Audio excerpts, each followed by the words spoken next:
Welcome to Impact by Choice.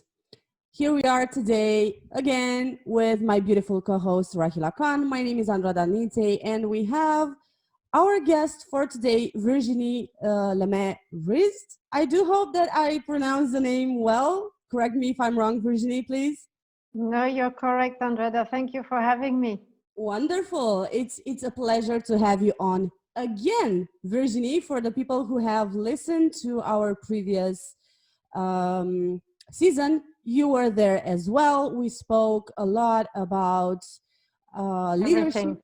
about what does it mean to be an expat, and a lot more because we covered almost an hour and a half or so.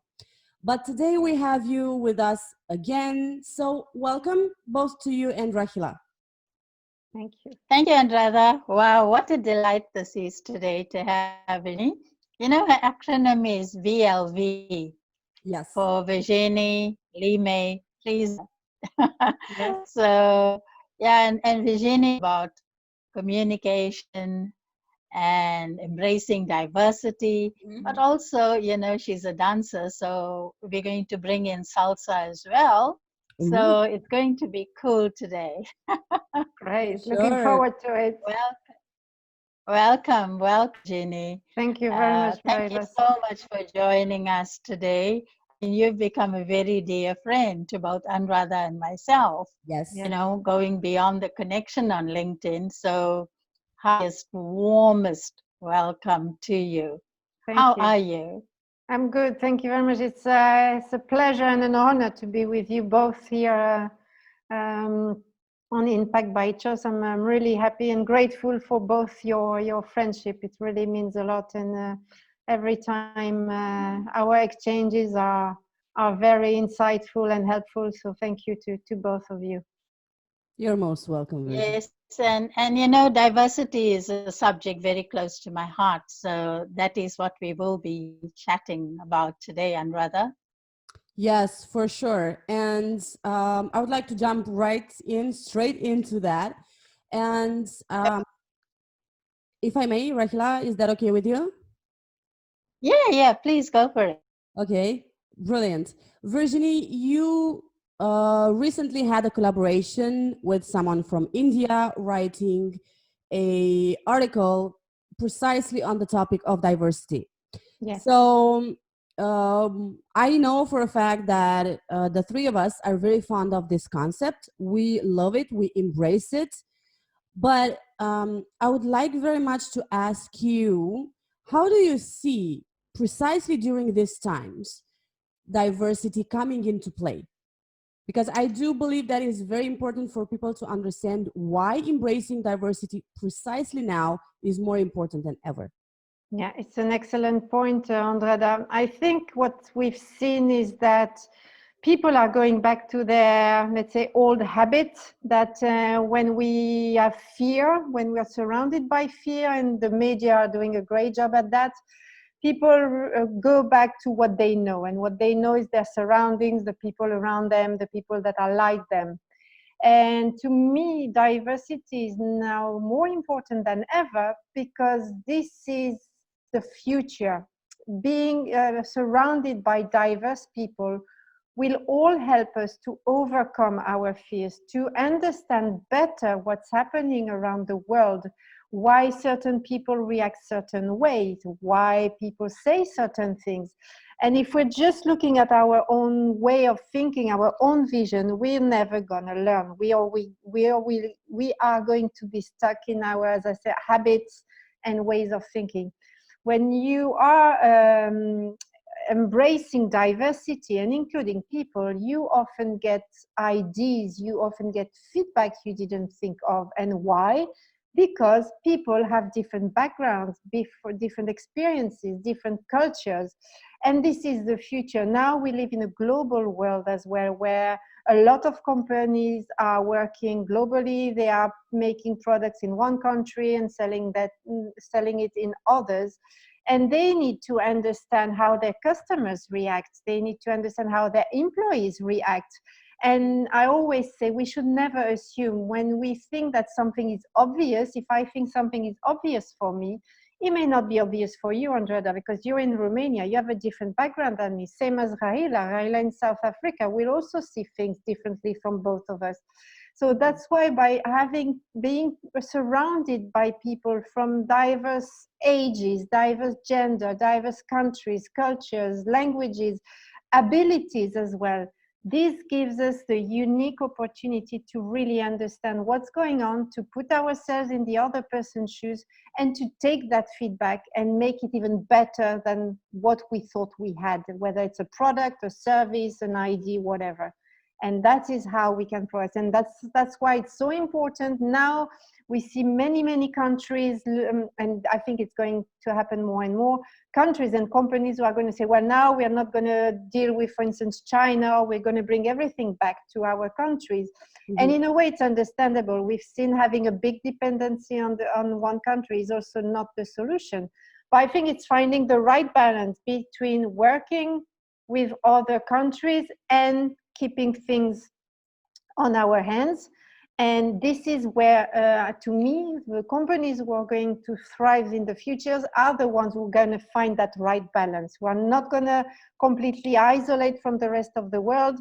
We are not going to leave the control of everything they have into somebody else's hand, but they will find that balance to say, okay, this I need to keep and do myself, but this I can outsource, or I can work with this person, and this I can work with that person, just because these persons are better at something than we are. We cannot, there's nobody perfect, and we don't have strength in every areas of our life or in the areas of selling a product or service. So we should really investigate who has what strength and where can I delegate. And to me, that is the future, by really embracing the diversity and making sure we include it in every part of our life. Lovely, Virginie. You know, you're very big on developing managers into leaders. And as you know, with all our chats that we have, and also by many posts on LinkedIn about leadership, that you do not need to have a title to be a leader. And looking at diversity, do you think emotional intelligence plays a huge role in how we embrace others? Oh, beautiful question. I love it, Rahila. Thank you. Yes, absolutely. To me, if I had to choose one skill that a leader needs to have, it's emotional intelligence. That's the first and foremost. Why? Because when, and it goes back to what I was saying a few minutes ago, when someone is empathetic, they will listen to others. They will be open for feedback. They will ask questions. They will not assume they know everything. And this is what we need in this world. Everything gets more and more automated. We have more and more tools at our disposal to do our work in a more efficient way. But you still need this human component to really, again, allow people to connect and communicate with each other. And if you have someone who is not displaying any emotional intelligence, who is going to say it's my way or the highway, basically, well, sooner or later, people will not want to work with this person. People will not want to buy from this person. And this person, again, will end up maybe being rich, but in the end, very lonely and not being successful. So to me, emotional intelligence is critical, because this is how you build relationship, you build trust, and you have people follow you and want to work with you. Lovely. I love that. You know, since we're on emotional intelligence, do you think it is about fear, that we have fear of other humans? Do you think fear is an emotion that governs our relationships or how we build trust with others? So I would say yes, but sometimes we don't do it consciously. Because, for instance, when you, let's take an example. I've traveled a lot in my life. I've traveled to more than 45 countries. Let's imagine I go to a country I've never been to. I don't know, Russia, Japan, for instance, Australia. I've never been to these countries. Then maybe deep down in me, I will still have a little bit of fear, thinking like, okay, what can I expect? Will people want to talk to me? Are they able to speak English? Will I be able to communicate with them? So this is something I'm aware, because as I said, I've traveled a lot. But for someone, if it's the first time they're going to go to Japan, for instance, they may think all kind of things. Oh my God, how am I going to do? And how am I going to eat? And how I think what you're alluding to, Virginie, is maybe it's good to have a bit of education before we travel yes. about people's culture, people's lifestyle, their food. So even before, it's uncharted territory, as it were. Exactly. So it's yes. good to do some homework, as it were. Absolutely. Before we do that, even in recruiting people for our companies, it's good to do some background investigation and understand and educate ourselves. Andrada, perhaps you may want to on this as well. Yes, no, doing your research is the minimum, whether you want to travel, whether you want to work with people, whether, as you say, whether you want to recruit, or you as a candidate, you also need to do your research into the company. So that's the basic. You need to make your research to know who your counterpart is, so that again, you either take things into consideration, you put yourself in their shoes, and that's why I say the fear sometimes is unconscious, because we have all these bias from where we come from, and the more we learn, the more we are curious, the more we are going to overcome this fear and be conscious of all the things that we can do or should not do. So that's an excellent point you're bringing up, Rahila. Thank you. Andrada, over to you. I was thinking, you just said about bias, that we all have, let's say, these weak points, right? Because if we're speaking about bias, we're speaking about weak points. Yes. And again, unconscious or conscious fear about the other, right? As you both said. But I was thinking, since you brought this concept, the bias, and we are speaking about diversity in the world, but also diversity into a company. I was wondering, what is your position when it comes to bias within a company policy, and why should it be diverse? Why should, let's say, an HR department consider leaving their biases aside and hiring people from diverse backgrounds? Because I know for a fact that you also mentioned that in your article, but I would like to also bring that to our audience in this format. Yeah, no, another great question, Andrada. To me, what I think is that, and it takes time, so it's not something obvious. As you say, we all have our bias, and for instance, a company would look for a business analyst, for instance, and they will have a tendency to look for people who have skills in certain tools, certain softwares, etc.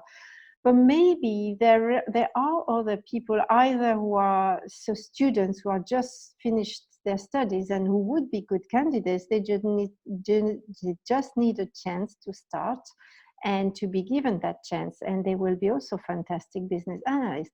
Or you could have someone who was a business analyst like 10, 20 years ago, and who has had different jobs and now is applying for this job, and you think, oh yeah, but that's too long ago. Or maybe this person has what they call a gap, for instance, a woman who had a child in between and who stopped working for a few years. Whether the HR people should not focus, no, we want a business analyst who was doing the job yesterday. Yes, that may be the one way of looking at things, but you are missing out on all the other potential candidates who can be also great.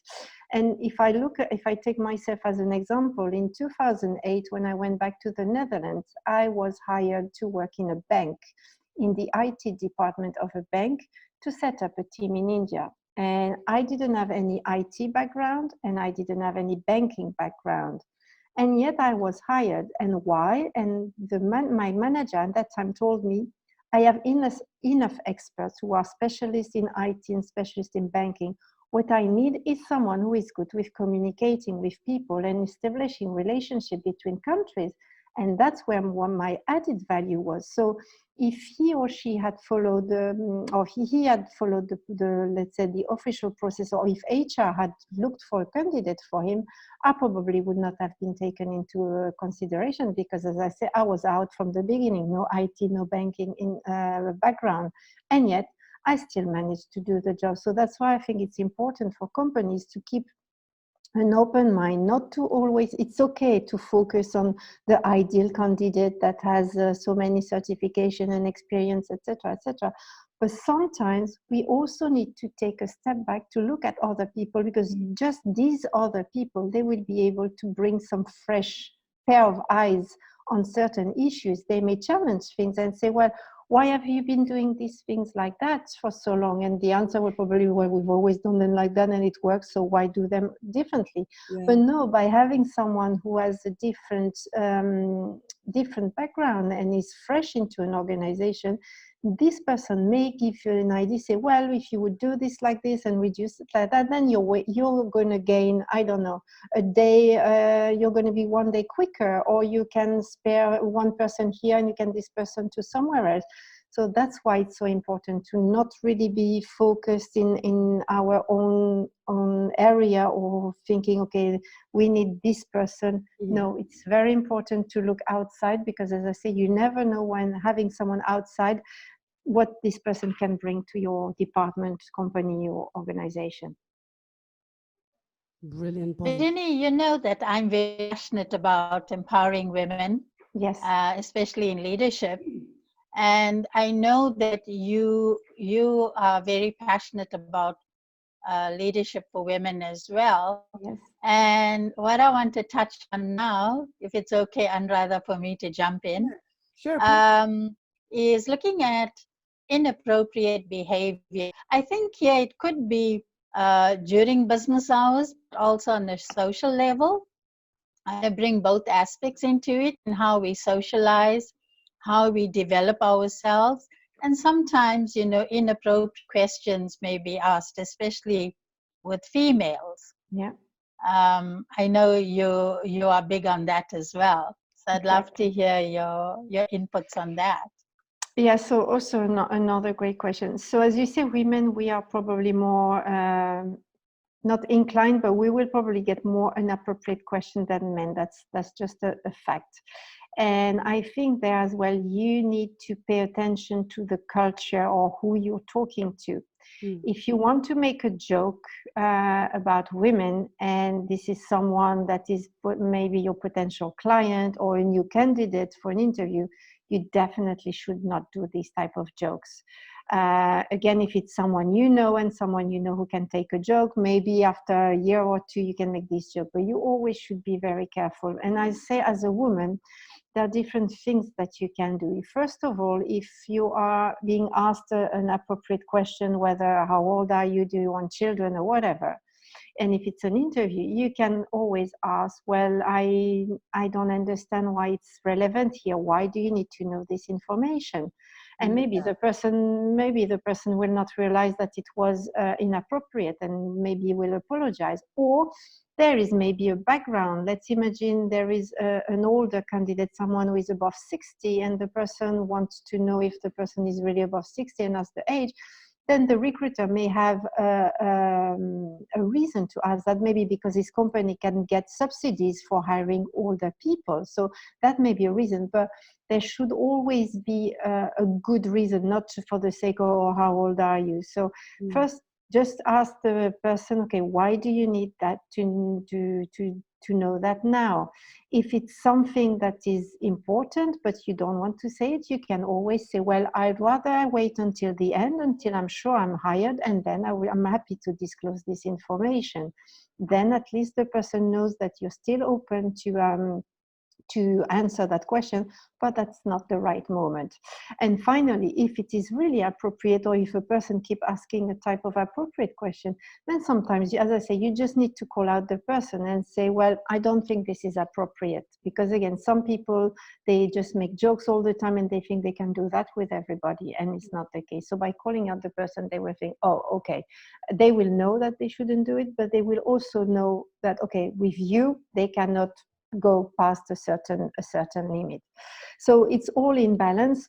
But as I said, the cultural aspect as well is very important to take into consideration. Again, I'm going to take my example. Many years ago, when I was working in a contact center, I had a colleague of mine who was actually a director, and he was Irish, and I could get on very well with him, and he was always making jokes with me and also jokes about women. And one time, I don't know, I was taking some coffee in the kitchen, and there was an American colleague who was there, and my Irish colleague was saying, oh, now you're in the kitchen again, or that's where you should be, something like that. And I took it as a joke, and I say, yeah, I don't think you have much with me because I'm not a good cook, something. I just replied jokingly, and that was but the American person looked at me and said, oh my God, but he talks to you like that. And I say, yeah, we were always joking to each other, so that's fine. But if the American person, was shocked by the question. So as I say, it's very important to take the cultural aspect into consideration.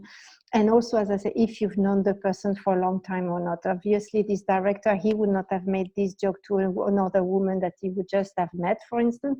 But with me, because we've been joking for many, many years, he could do that joke with me, and I replied also jokingly. So a lot of things to take in consideration. But again, if it had been someone I would not have known, I would also have said, well, I don't think this is appropriate. So depends of the context as well. But I think as women, we also need to stand our ground and say when it's not okay, and as I say, call out the people if they do some inappropriate remark or questions. Thank you. That was so, you answered that so beautifully. And also bringing your own personal experience just adds flavor to the whole conversation. Andrada, I'll hand over to you.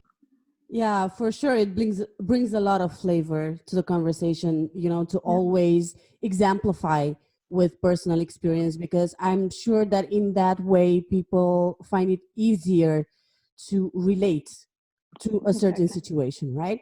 But now I have a question related precisely to calling out a person, right? Calling out the person in front of you, especially if you are a woman.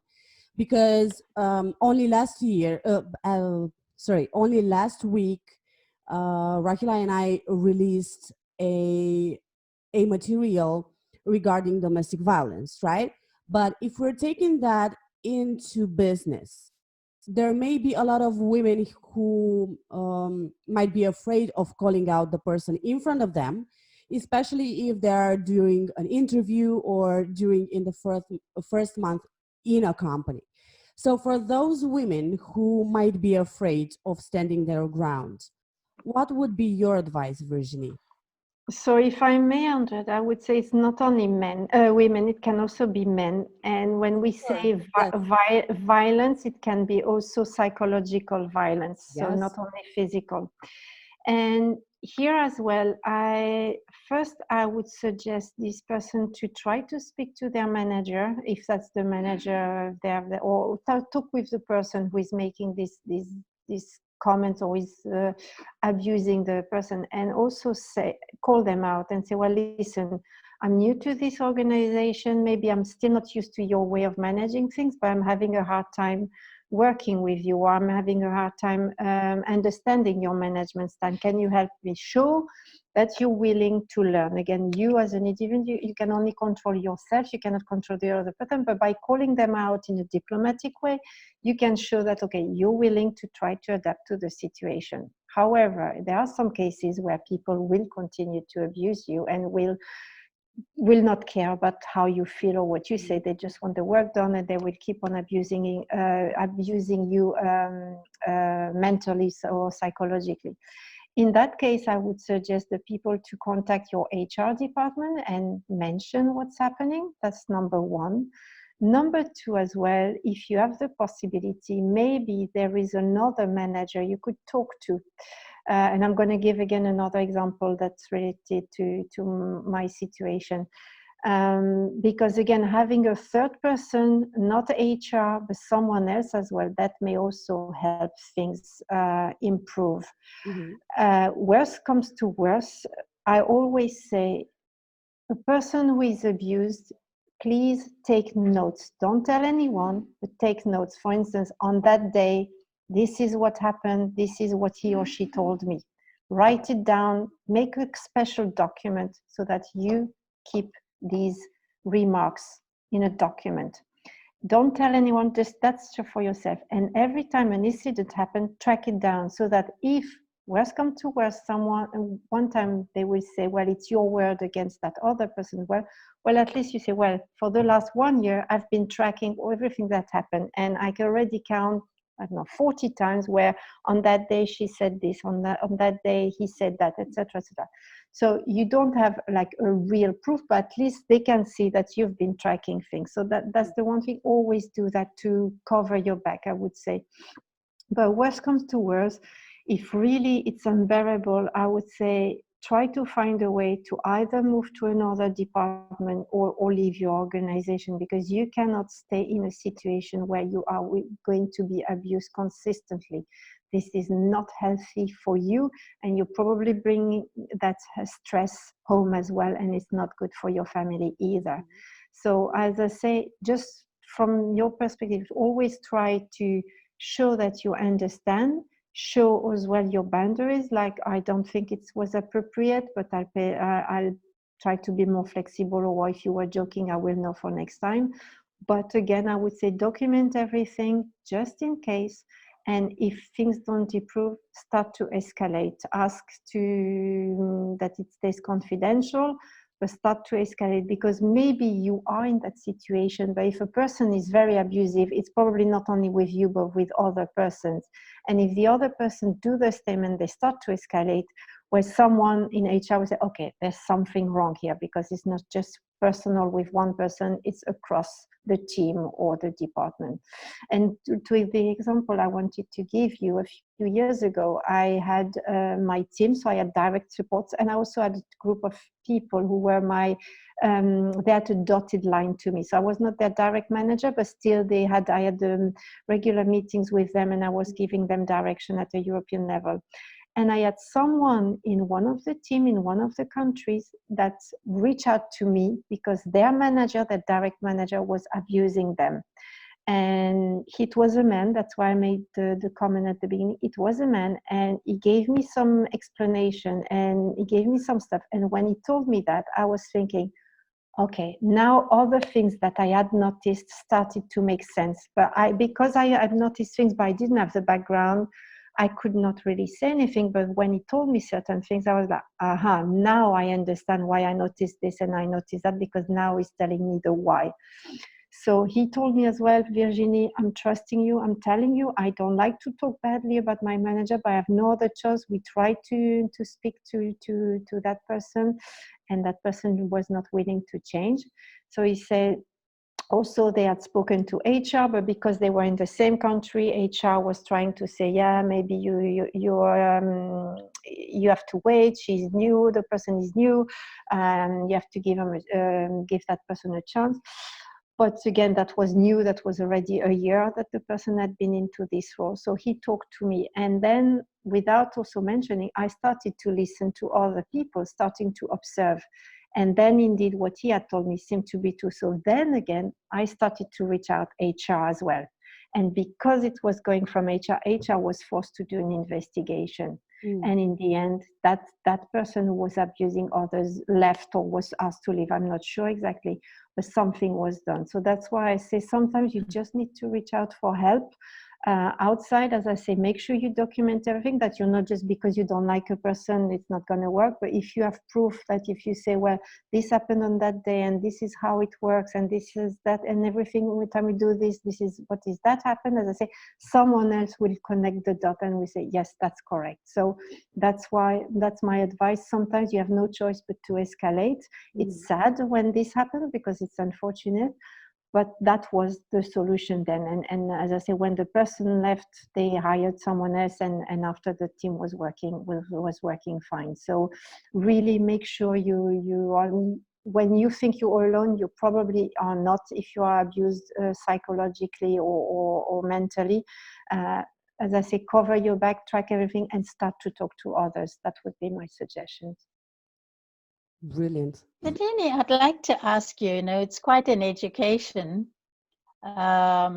looking at diversity in the workplace, Mm-hmm. do you feel that it is very important, or utmost important, from a place of in-house training and development of employees in terms of cultural diversity and through emotional intelligence to create greater awareness? Do you think Yes. that's extremely important across the board? Yes, I think as soon as a company is starting to either have employees in different countries or working with customers in different countries, that there should be a compulsory training to raise exactly the awareness. Really emphasizing that first communication is the most important. And by communicating, I mean, we should mostly listen before saying stuff. So it's important that we will disagree. We never agree, even with people who are from our same family or from same culture or same gender. We never all agree all the time. But when you have this cultural aspect in between, that makes things even more difficult. So yes, a training to raise the awareness, to not assume, to be mindful with humor, to not take things for granted. And again, have people really ask themselves, okay, does that make sense? Is that so clear that somebody who has known nothing about that, who is from another culture, will that make sense as well? I know when I was working in Amazon, I can't remember what it was exactly, but we here in Europe, we are used to use credit card and debit card, but you have countries in like, I think, I can't remember if it was the Philippines, but people are not so used to deal with credit cards. So when what we think in Europe is easy and yet we can all pay with credit card or debit card, in another country, this may not be so obvious. So again, even the most simple thing, we need to really take a step back and say, okay, is what I'm thinking the right thing? Can it be applied to everybody? So ask question, open. And by doing that, you are raising the awareness. You are raising the awareness to yourself to say, okay, if I think I have a great idea and it seems to be bulletproof, just double check, triple check that it makes sense everywhere you want to implement that product or the service. So yes, absolutely. Just having this training is very important. And I would say as soon as you start as well adding, let's say a company is present in 5 countries and suddenly they're expanding to 10 countries, then there should be again another refresh training from the other countries plus the new ones to see again if there are differences in ways of thinking, communicating, purchasing, etc., etc. So absolutely, great point, Rahila. Yes. Virginie, following up from your previous question and thank you for such a brilliant response.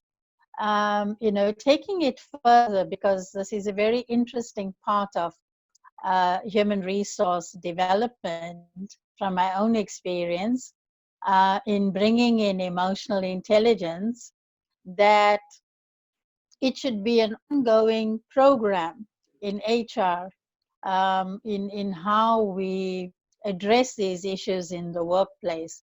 Do you think from time to time that the person who is in charge of HR in a company should be doing little training workshops, as it were?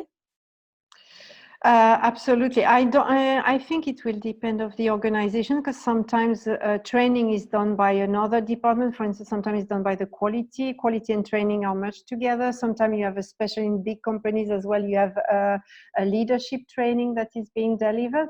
But anyway, HR or leadership or quality and training, someone should do this training on a regular basis. Raising the awareness, this is how we all become better as a society. And as we know, we need to communicate things over and over and over again. You have these big brands like Coca-Cola, McDonald's. They are what they are because they've repeated the message hundreds, thousands of times, even though I'm not saying they're good, but that's just from a marketing point of view, they've done a great job there. So by really re-emphasizing these messages, raising the awareness about other cultures, other languages also, especially, and Andrada is in the same case as me, and English is not our native language. So you also need to take into consideration that people, even though they do speak English, sometimes some words or expressions do not come easily to us, or sometimes things are not as easy as for a native English speaker. So all these little things, they really, really help.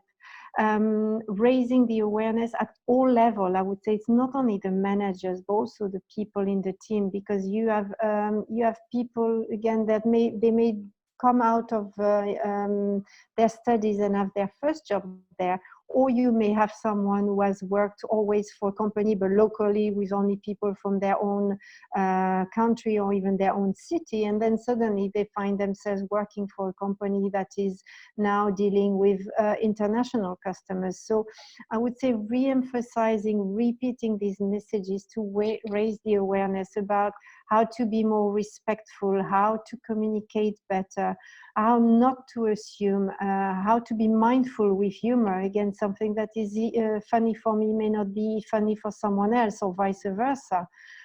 All these little things, that makes a difference. And to me, I always say conflicts are, to me, at least 90% of the time related to communication.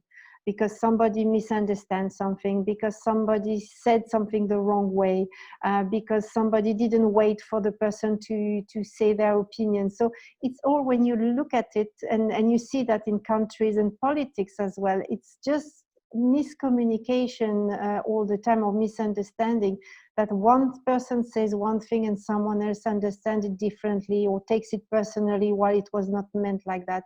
So by really bringing this awareness in companies, it would make our life and our society so much better, because we would learn to really take a step back and put ourselves in the other person's shoes, to not to say straight away, oh, you don't understand me, or it's not getting angry, but really trying to find common ways to come to a solution and move forward. Yes, that's wonderful. Thank you for that, Andrada. Yeah, I don't know what to say, but I totally relate with not having English as my mother tongue, and that at times, especially when interacting with people from different areas of the world, like for instance, to bring another example into this, it was that in the past, in my corporate life, I interacted with people from Netherlands, from India, from a lot of countries, right? The US, UK. So in a sense, it was a bit of a challenge, the fact that we were not always able to communicate as best as a native speaker would have, right? Because obviously we do have a wide vocabulary and we learn economical or financial or business terms, but then, as Virginie said, when it comes to particular phrases, particular expressions, is pretty hard, one, to understand them if you're not a native speaker, and two, um, you might not even know them at all, and it comes hard to understand them, right? So Yes. it's pretty interesting. And I talking about communication, maybe feeding the employees more like a nonverbal training of the communication in these particular cases, right? When a certain language is not your mother tongue, right? I think that it would be very useful, because the inflection of the voice or the tonality, you can learn a lot about the person in front of you, right? Yeah. If you're one-on-one, you can observe some micro expressions on their faces that might give you certain signals, right?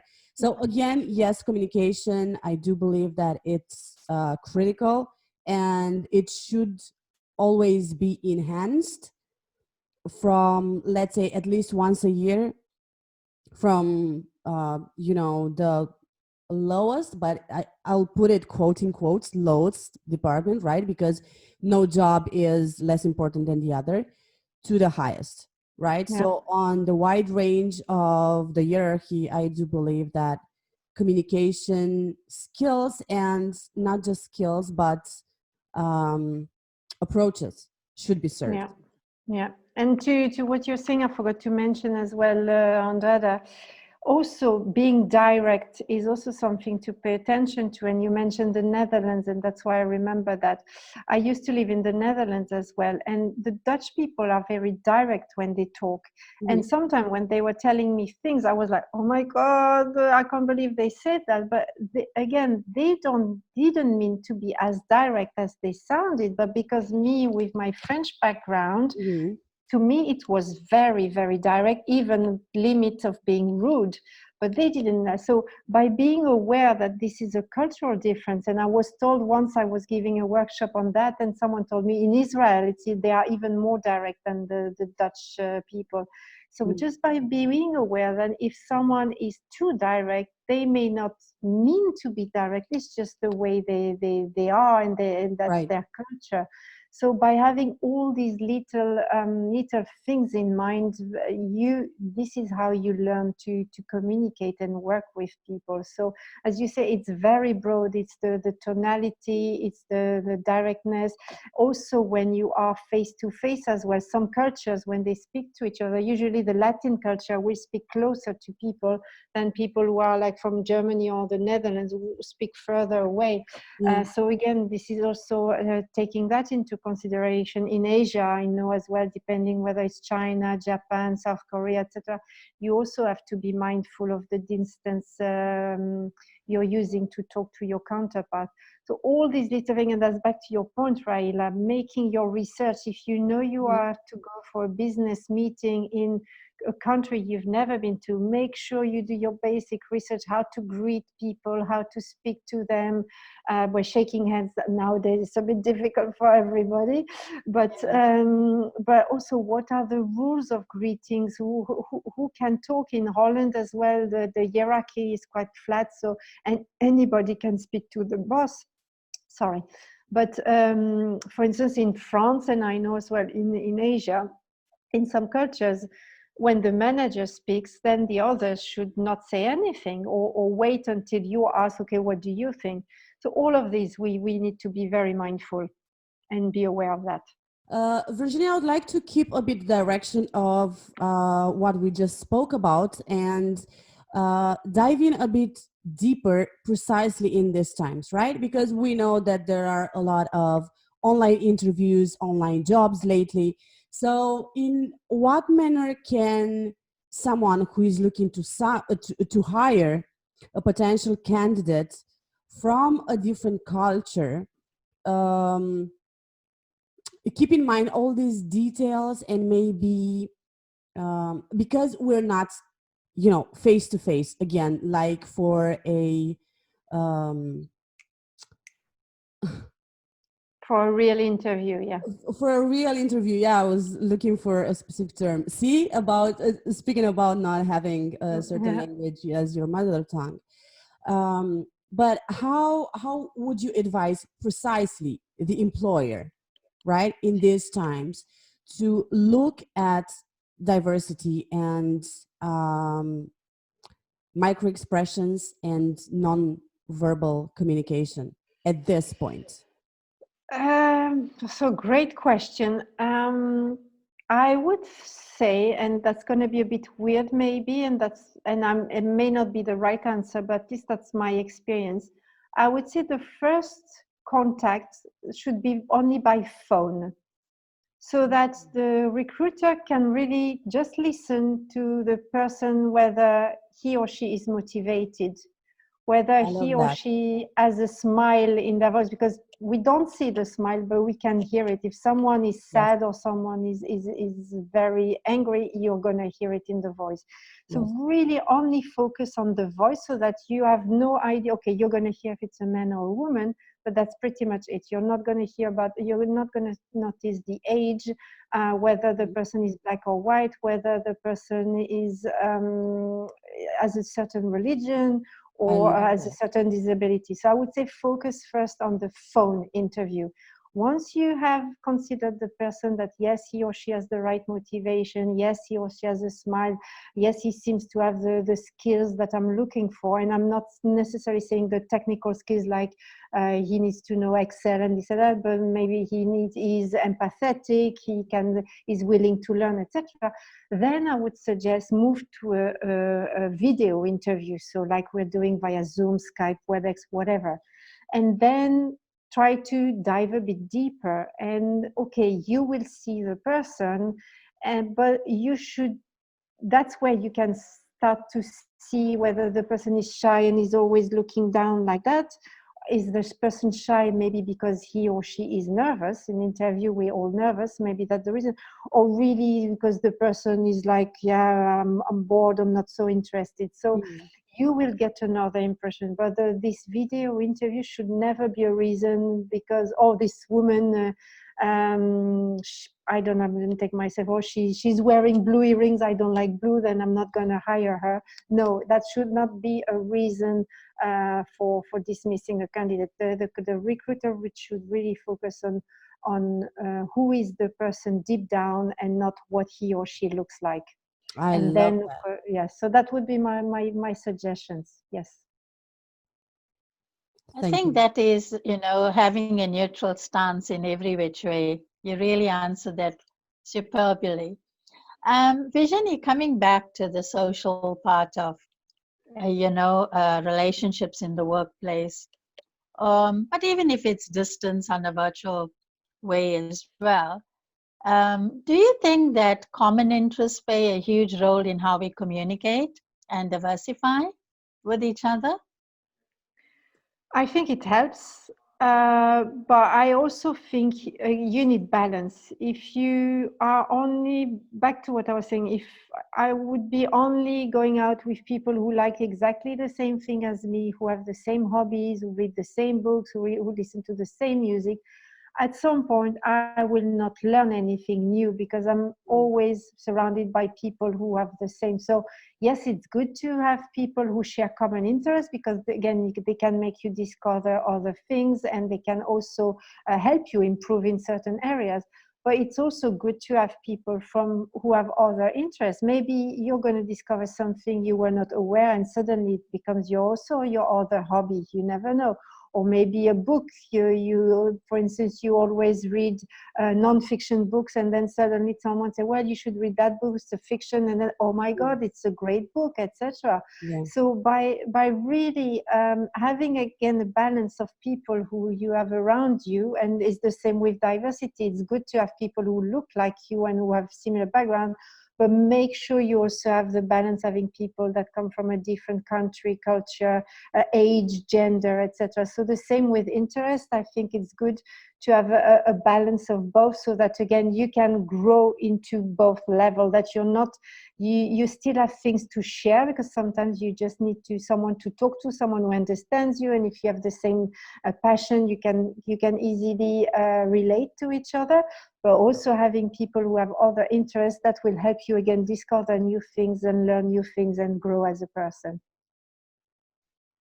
I'm thoroughly impressed by your response because Thank you. it opens a whole window of opportunity to learn and grow. Mm. And also, again, it takes you out of your comfort zone. And I think this is what Yes. diversity is all about. It's for you not to be in your comfort zone. It is to Exactly. take you out of that. So I really love that answer. Thank you very much. Thank you. Anrada? I love your addition on that, Rahila, by the Yeah. way, because I can share from my personal experience, right? Coming from um, the last, let's say, almost 3 years of being on LinkedIn and embracing diversity and learning about it in the first place and then embracing it because it serves precisely, for instance, if you're a very curious person, right? You have the greatest chances to learn a lot about the other people. You have the greatest chance to add a lot of tools to your toolkit, right? If you want to become a coach or whatever. If you're a writer, than, again, personal experience. It brings a lot of subjects that you can touch on, right? And as I always say, as a writer, anything and everything can become a topic. So when you embrace diversity and when you look at people from an angle of what they can teach you and what new you can get from them, then diversity becomes one of the greatest blessings of this world, right? Why not? Absolutely. Oh, yes. Oh, yes. I love that. I Yeah. mean, both Yeah, yeah. perspectives are incredible. I love that. See, I'm learning a lot from people from different corners of the world, right? So I'm in Romania, you're in Luxembourg, Rahila is in South Africa. So we are altogether just a very diverse community here, right? Yeah.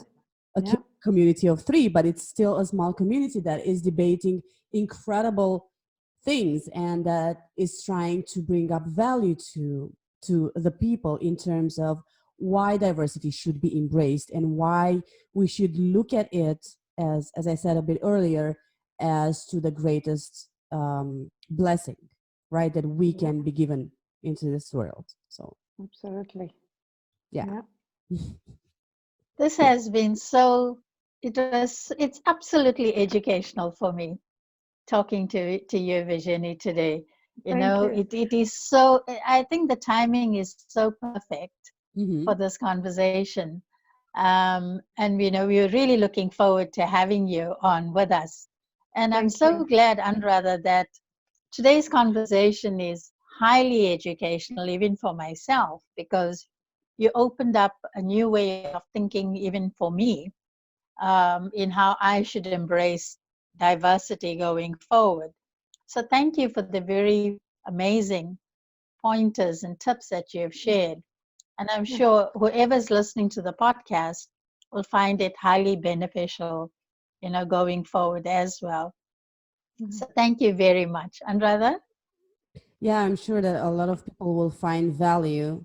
And if I might add, I would like to invite everyone that is watching or listening to go back to season one as well and check out that interview with Virginie and some other um, episodes that Rahila and I had together, because we have brought diversity in many more episodes, not just in our discussion with Virginie.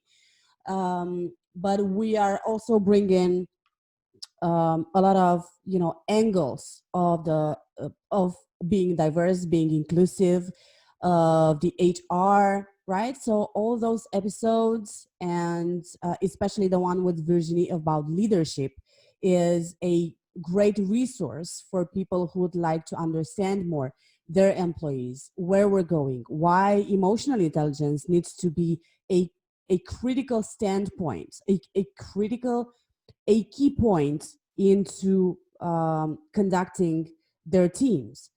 So this is where we would like to conclude with today's episode. But before that, Virginie, I know that I asked you last time, but I would like to also put this in the show notes as well. This time is if anyone at this point would like to contact you, would like to reach out to you for services, how can they do that? Yes, so first of all, thank you both of you, Rahila and Andrada, for having me. It was a pleasure and honor, and I'm also learning every time from you too. So thank you so much again for having me. So people can reach out to me either on LinkedIn, obviously, Virginie Lemay-Vriesde, or otherwise my website, it's vlv.coach. So my initials, vlv.coach. People can also send me a mail directly to virginie@vlv.coach. I'm also on Facebook under my full name, Virginie Lemay-Vriesde, or on Instagram, a bit less, but still, Virginie_LV. So that's pretty much it. Thank you. Thank you so much, Virginie, for your love, for your Thank you. time. And I wish you everything of the best. Well, we wish you everything of the best in all your future endeavors. However, it pans out in 2020 that it is fruitful and that whatever you do is so dynamic and may you be showered with infinite blessings in all that you do. Thank you very much. Thank you, Rahila. Thank you. For sure. And thank you from the bottom of my heart, ladies, for joining me today and being willing to share your knowledge and your wisdom with the audience.